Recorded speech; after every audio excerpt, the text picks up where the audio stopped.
Our second presentation this afternoon will be from Michigan State University.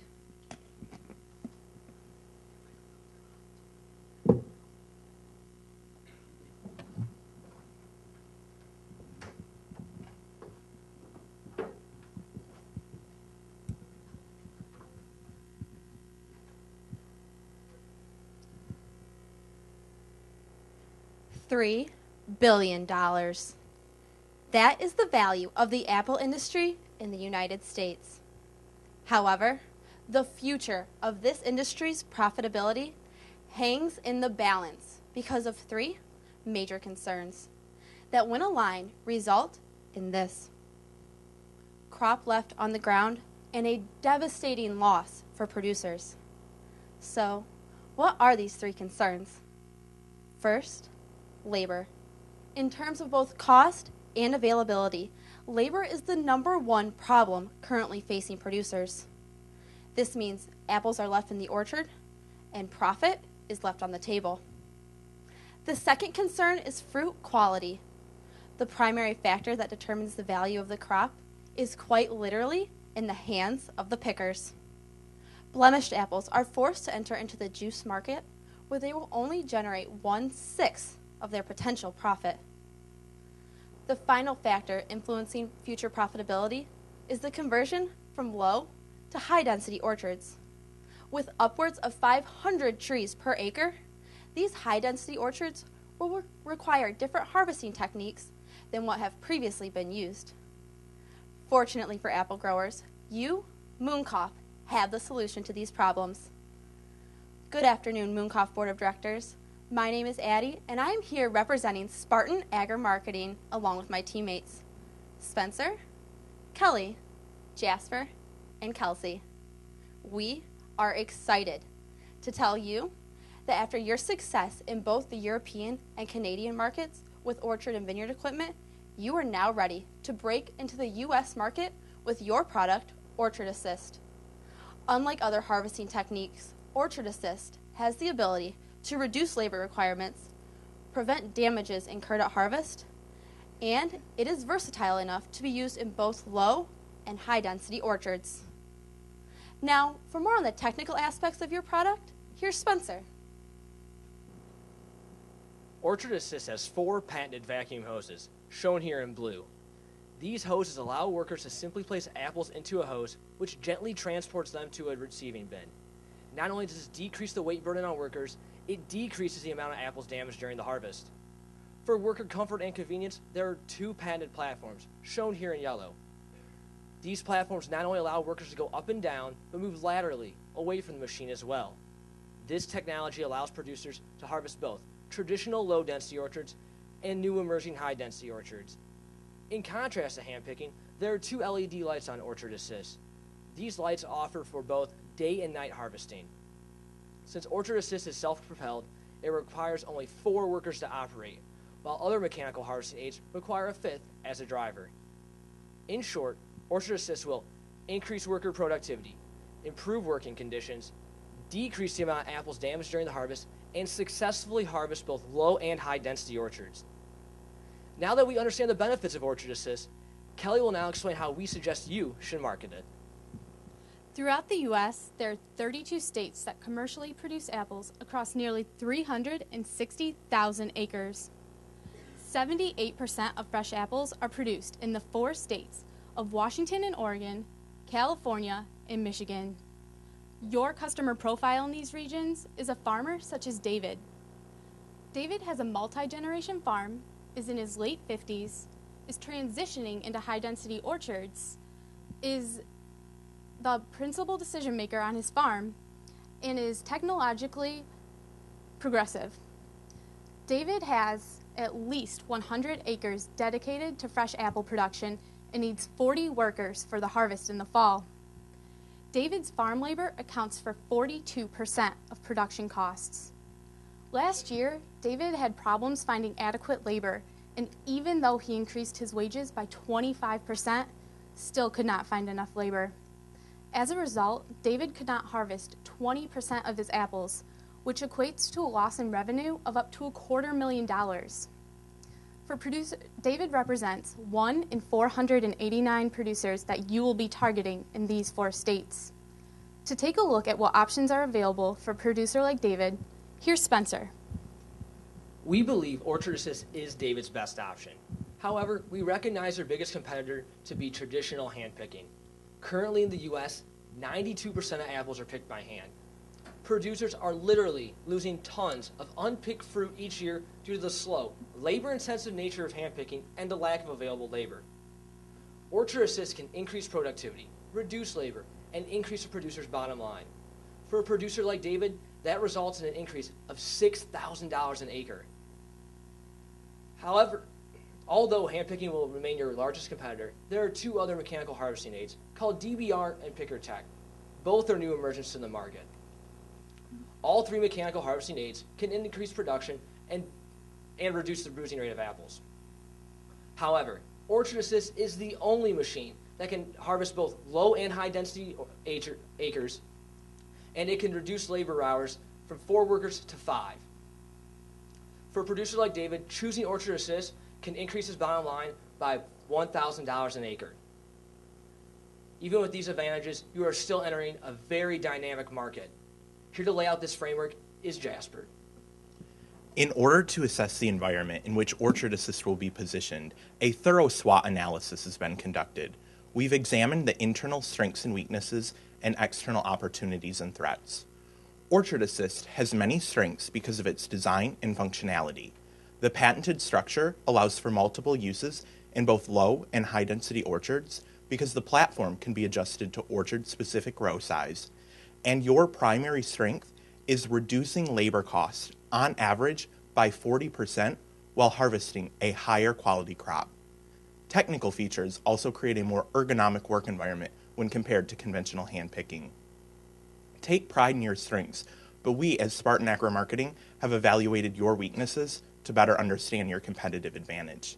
Since this is Mooncroft's first launch into the U.S. market, the product and overall company have limited brand awareness. On a technical side, the initial investment cost may deter growers, and the machine will require skilled mechanics for repair and an additional investment in operator training. However, a large component that will add to your success is taking advantage of opportunities created from numerous change forces. Labor shortages are on the rise due to inclement immigration policies, creating a derived demand for mechanical harvesters. Your other opportunities stem from notoriety. With successful applications, other growers will see the benefits and invest in Orchard Assist. And your final opportunity is across market segments. With minor modification through research and development, the harvester can be used for other fruit and tree crops. On the other hand, we have found 2 external threats to be of your main concern. Currently, the market is comprised of 2 emerging competitors. Future competition poses a potential threat as it could reduce Orchard Assist's market share. And your final threat is in terms of labor regulation. Future legislation could create or destroy a source for farm workers. The main problem here stems from the uncertainty of the issue. In order to combat your negatives and exploit your positives, here's Kelsey with the business proposition. Given the unique features of your product and the current opportunities facing the apple industry, we propose the following strategy statement. Mooncroft's Orchard Assist strives to be the preferred harvesting aid for both low and high density commercial apple producers who want to minimize the need for seasonal labor while reducing profit losses due to bruising. The success of your product relies on the following key assumptions. First and foremost, and we feel confident about this, labor issues will continue to dominate the apple industry, both in terms of availability and cost. Apple producers will continue to receive premium prices for fresh market apples. Apple producers will transition into high-density orchards, and the sorting of apples will take place at the packing and processing levels. With these key assumptions in place, we are now ready to present our action plan. We have identified your primary customer as commercial apple growers like David, who have at least 100 acres in production. These progressive growers who are looking to adopt new technology in order to reduce labor and improve harvested fruit quality are willing to make this significant capital investment. These growers are likely to be converting their acreage into high-density orchards. Orchard Assist, your product will be known for its ability to reduce labor, improve harvested fruit quality, and meet the needs of the progressive fruit farmer. Orchard Assist will be priced at $224,000 to the producer. Included in this price is the cost of basic training, a 1-year warranty on parts and labor, and a 3-year warranty on service calls. This price point allows for a 113% markup for your company. Due to its close proximity to your Canadian manufacturing plant, its leadership role in the apple industry, and its large number of farms over 100 acres, we suggest your rollout should begin in Washington and Oregon in year 1, targeting a total of 334 farms. Building on the West Coast brand and recognition, California would be targeted in year 2, aiming at 46 farms. In year 3, due to its highly concentrated industry, we will target Michigan with 109 farms. Your promotional tactics will be led by an elite team of sales representatives. One of their primary focuses will be on the pilot project. Spartan Agri-Marketing has identified this pilot project as your best option for gaining brand awareness, improving the quality of your product to this niche market by bringing industry leaders on board. The fall prior to each launch in a new area, sales reps will work closely with key influencers like extension agents and Apple committee members to identify early adopters in those targeted areas. These industry power growers will be given a machine to use for the entirety of the harvest in exchange for providing testimonials and allowing sales reps to host a demonstration program on their farm. As part of the pilot project, you will be investing in demonstration days. A demonstration day would be held on each of the pilot project farms. Growers will have access to hands-on experience with this machine while evaluating its overall productivity throughout the orchards. These demonstrations give growers the opportunity to see exactly how this product will benefit their operation and give your sales representatives the opportunity to answer any questions or concerns that growers may have about Orchard Assist. These annual events will generate interest in your product throughout the apple industry, amplify word-of-mouth advertising, build relationships with growers, and increase potential sales. We strongly believe that these growers will be the initial buyers of Orchard Assist after seeing the benefits that this product has to offer. Given the significance of the investment growers will be making in your product, we recommend you hire experienced sales individuals with knowledge of the fruit industry. 3 sales reps will be on board for our pre-launch year, and additional sales force will be added as your target market is expanded. A strong emphasis will be placed upon building critical relationships and establishing a presence with prominent growers in their respective territories. In order to interact with growers and establish brand awareness, your sales force will host informational stands at major expos across targeted states. Trade shows that we suggest you target on an annual basis in order to interact with the largest quantity of growers include Northwest Horticulture Expo, Produce Marketing Association Conference, and Great Lakes Fruit, Vegetable, and Farm Market Expo. These booths will attract growers by featuring the machine in videos that showcase the operational features of Orchard Assist. Promoting Orchard Assist at these dominant conferences throughout the country will ensure the rise of brand awareness and build relationships that will lead to increased sales. Advertisements will be placed in well-known fruit industry magazines and on websites. These ads will help to generate brand awareness throughout the fruit growing community. Spartan Agri-Marketing has identified strategically placed release periods for these ads to be placed. Now, for more on what this proposition means to your bottom line, here's Spencer and Kelsey. Based on what Addie and Kelly explained to you, you'll have significant marketing expenses in your pre-launch. A vast majority of these expenses will be for your sales team and pilot project. We expect your total marketing expenses in your pre-launch year to be approximately $1 million. In the following years, your sales team and pilot projects will continue to be your largest marketing expenses. However, you will see significant growth in advertising and monitoring and measuring costs. We expect your total marketing expenses in year 3 to be approximately $1.8 million. In order for Mooncroft to manufacture Orchard Assist, it is going to cost $105,000. We recommend it to be sold at $224,000, which is a 113% markup. Table 5 in your executive summary shows a detailed analysis of your income statement. Here, we are able to summarize for you your major revenues, expenses, and your bottom line.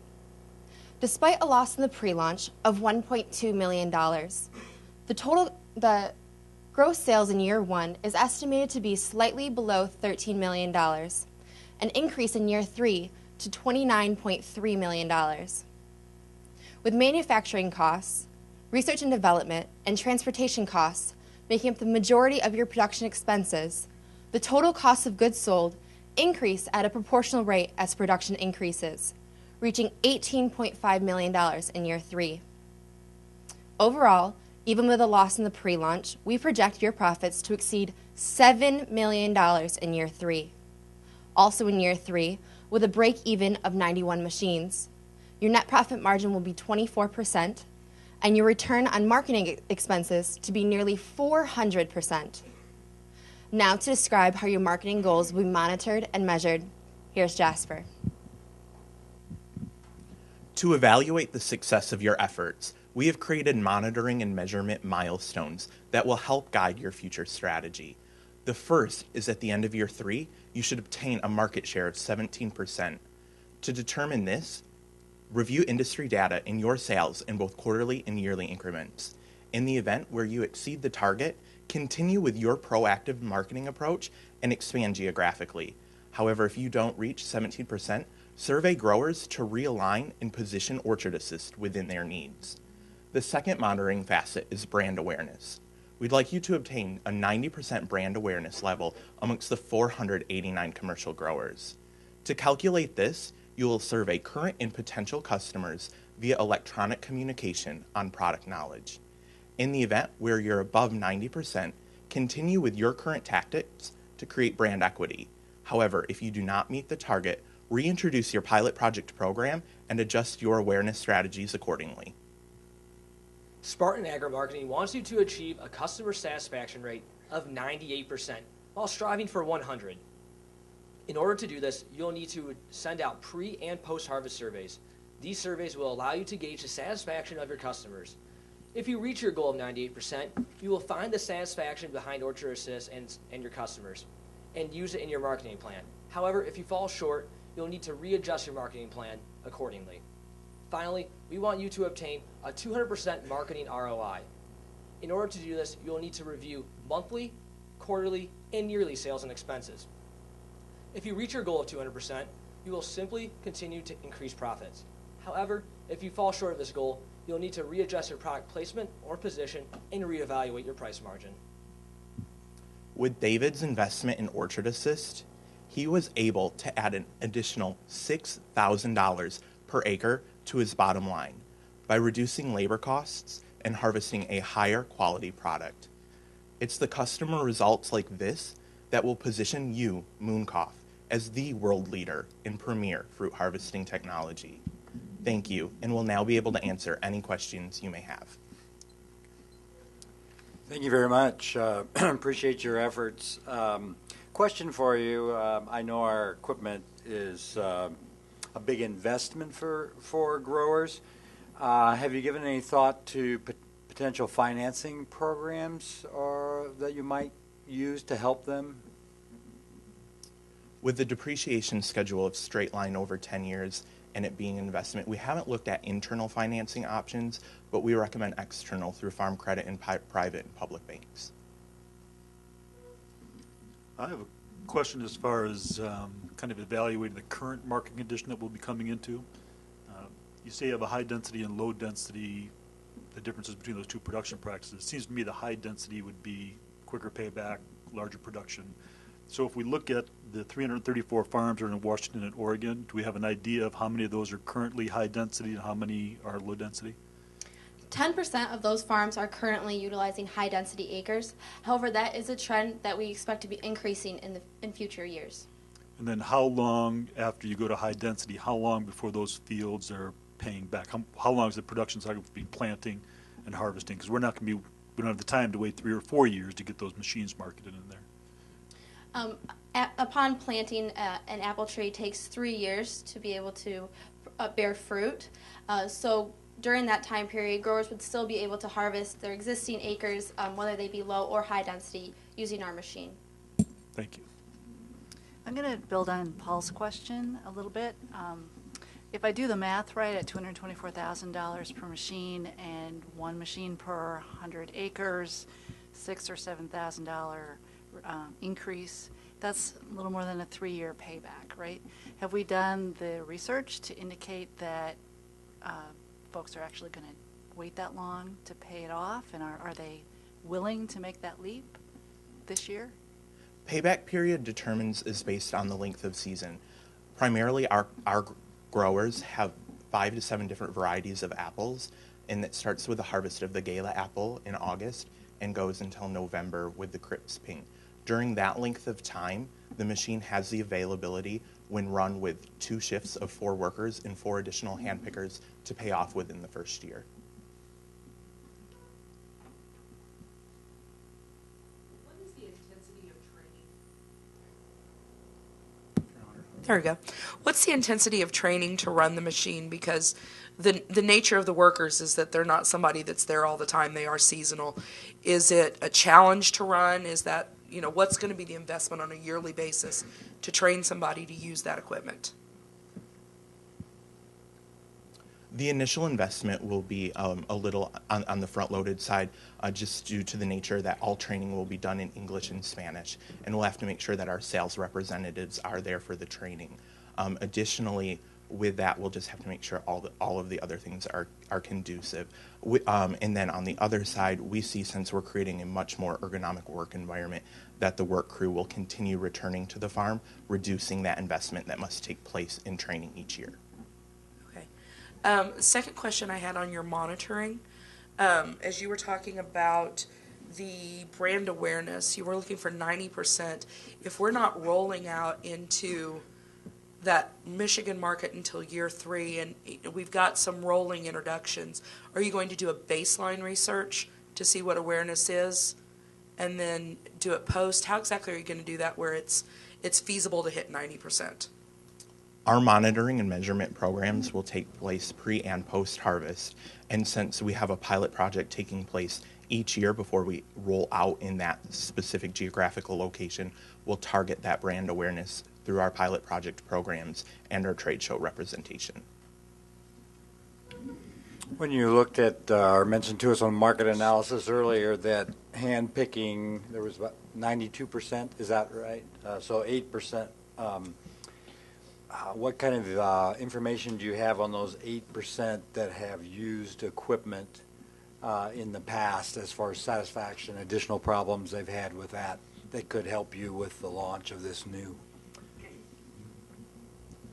Our market research shows that previously other machines have performed well enough to continue the idea of another machine coming to the market, but producers were still on edge of whether or not these kinks were worked out. Currently with the DBR, they are in a testing stage still with their machine, and the producers have been on board through our market research we have seen. Okay, I've got some questions here on the numbers. Who's the numbers person? Oh, you're all looking at each other. Okay, well, here's the question. You want a 70% market share of 489. Okay, if I translate that out, that turns out to be about 83 buyers. Okay, then I see the first year sales at being almost 13 million. That's 58 sales. So I'm taking this is in stages then. So the 17% market share is at the end of year 3. Is that correct? Maybe I'm reading this wrong. Yes, and to evaluate our market share correctly, we position ourselves as total acreage held by the 489 commercial growers, with a notion held that 1 machine per 100 acres. So our target market is actually the 100-acre standard and not the number of growers, because our growers typically on average have at least 300 acres, but range from 100 acres and upwards of 1,000. Okay, so a buyer then, or a grower, is going to buy, if he has 300 acres, he's going to buy 3 of these? That is correct. And you're expecting to buy 3? Not in the initial year. Okay. Since they are quality-based value shoppers, we expect them to take an additional upwards of 3 years to assess its productivity. Thank you. Okay, I have a follow-up to that. If you're estimating one machine per 100 acres, and before when you answered an earlier question, you said the harvest range covers from August through November, so it could pay it off in 1 year. So that machine is actually going to cover more than 100 acres, would it not, if it was running continuously from August through November? Continuously it could, but that's at 3 shifts of 8 at 24/7 hours, and we just don't see that as a feasible possibility when you include breaks and technical breakdowns that could potentially occur from operator error. So the length of the harvest time has absolutely no impact on how that's being paid off. It's 100 acres, whether they do 100 acres harvest in August or 100 acres over 4 months. They're still looking at 100 acres per machine, correct? The machine takes labor reduction down to 189 hours. So taking that, it takes 47 and a quarter machine hours in order to harvest 1 acre. Okay. Still on your monitoring area, what's your source of your industry market data that you're going to use for market share evaluation? Majority of our market share evaluation will come from our work with the Washington State University Extension and the other extension programs and Apple committees we target in our target market. Before you started, you handed out a media kit. Tell me what your definition of a media kit is and why you decided to include what you did. Within our media kit, we included advertisements that would be placed in print media, on websites, promotional items, and promotional brochures. We decided to include those because those are what we will be using to help promote our product and just give those consumers different touch points to make sure that we are increasing our brand awareness as much as possible. Aftermarket support, as far as you talked, I love the company line where you said due to operator error, but these are machines, they do break. Who's going to handle the aftermarket support on this? Mooncalf has distinguished third-party contractors, mechanics in the areas that will, through the warranty of the first 3 years, provide service calls, and in the first year, parts and labor. After that, it's up to the producer for when the machinery breaks down. Okay, now it's $225,000 and I'm a producer, and after 3 years, do I just get rid of this thing or is it used up pretty much? Our machine has a year of a straight line depreciation of 10 years, so we envision that majority of its productivity will take place over those 10 years. But our market research shows that depending on the time it's used and the quality of its use, it could range in upwards in excess of 16 years. Can you give us a little idea about the other 2 competitors that are currently in the market? How long have they been there? How many units are currently in the field? What their success rate has been? DBR is located out of Michigan, and they have about 2 machines out there that are doing demo projects, and they're trying to see how their current machine is adding up to other machines. Picker Tech is based out of New York, and that has about 3 machines out there as well in the same stages as DBR. So none of these 2 have gone to market.